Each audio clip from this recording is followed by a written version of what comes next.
Yo, it's Guido coming at you with the Tactics Talk, and another platoon with Talgrim, also Tasty Corchazo in his VK. We have myself and Talgrim in a Lance and C, and myself in a TL1 LPC. We're Tier 8, bottom tier in a Tier 10 battle. Loaded into Tundra. And this one is called You Can Go Your Own Way. Yes, you can go your... I don't know how the rest of that song goes. You know, Go Your Own Way. Remember that song? Anyway. If you're as old as I do, you might remember that song.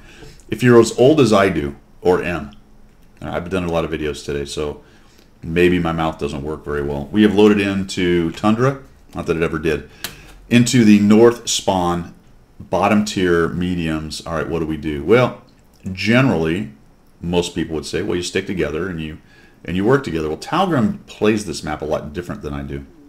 I'm going to show you the opening moves. He goes to look for early damage and typically gets some over there. He's actually have a good game as a Lance. I'm going to have a pretty good game in my TL1 LPC, especially considering this is a Tier 10 battle. I go over to the hill because I feel like splitting off to mess around with lights and early damage over there is less important than coming over to the hill and getting a little early damage here. But Talgrim is better, so maybe I am wrong. It is possible that I am wrong, but I'm going to come up here. I've got good gun depression. I'm going to try to get a shot on this guy, and then we're going to miss. And they have sent a lot of guys. I am glad I did not sell out. At least I've learned that much. And I'm going to change what I'm doing. Tasty's coming over here. I just feel like this is really not the place for me. 277 is getting beat up. We have Talgrim working the middle. We have a good push, trying to worry about the hill. There goes the 50-51. But look at this tortoise that I notice coming around.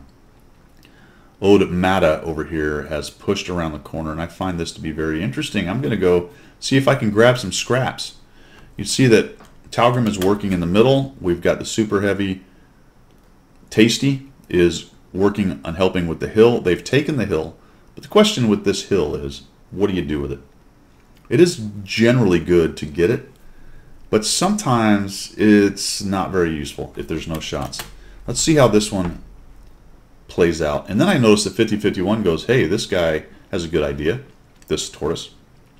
25 TAP, unknown why he does that. Maybe he just fell off trying to get shots. But that is a mistake. We take him down quickly, and then the IS-3A is probably thinking, uh-oh. I think he thought the 25T was getting in there, was going to do some work. Try to kill this guy before he gets the 50-51, and we do. So we keep the 50-51 alive. The tortoise comes out unscathed. And then we've got this guy up above. So that's a bit of a crossfire, which is why this area is not great. So he has terrible depression, and all of a sudden the 277 sees what's going on. See how many guys kind of figured that out? And all of a sudden we have a bit of a swarm going on down here, and this is why the hill can be a problem. They took it, now they've lost some guys. Now they're weak on the hill, and now they're getting surrounded. So unless some of their guys from the middle can get over here and start beating us up, i.e. this 121 FT, what he's sort of trying to do but doesn't have a good tank for doing it, they're going to be in a bit of trouble. And then the Patton sells out and comes down. He knows he has to do something because he's in big trouble. So we'll just thump him. Down he goes. The 50-51 died. He was too far over. See how far over he was? Unfortunately, that gave the 121 FT shots on him.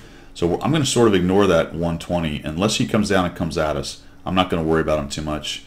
But now they push the Patton. Patton dies. And now I'm not going to get shot in the back. I can move up. And it's a bit of a swarm. This is the tipping point, guys. You can sense it by looking at the map, looking at the map control. There is a small possibility that the west side starts to collapse and the Reds can regroup and start doing some work, especially if they can take out the Object 430 and his buddy, maybe get the WZ and start pushing into Talgrim and causing trouble. But let's watch how it goes from here.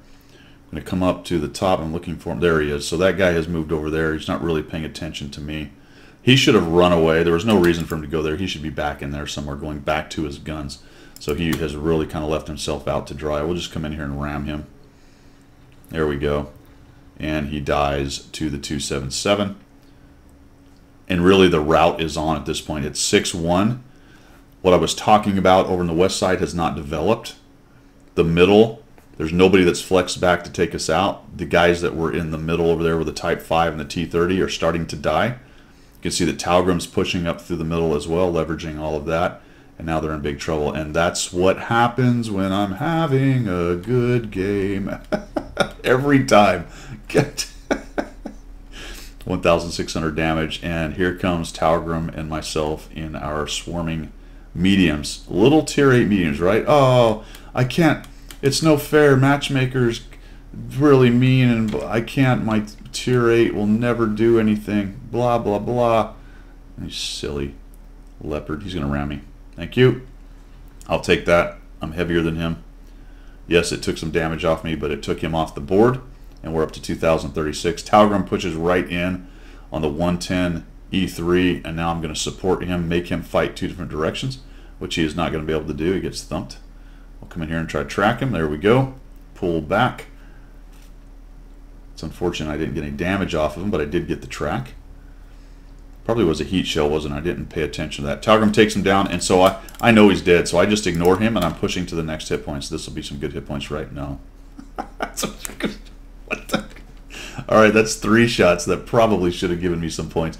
If that was a heat shot into the track, then that one was the least sure shot. But the arty and then the side of the Type 5, that was great.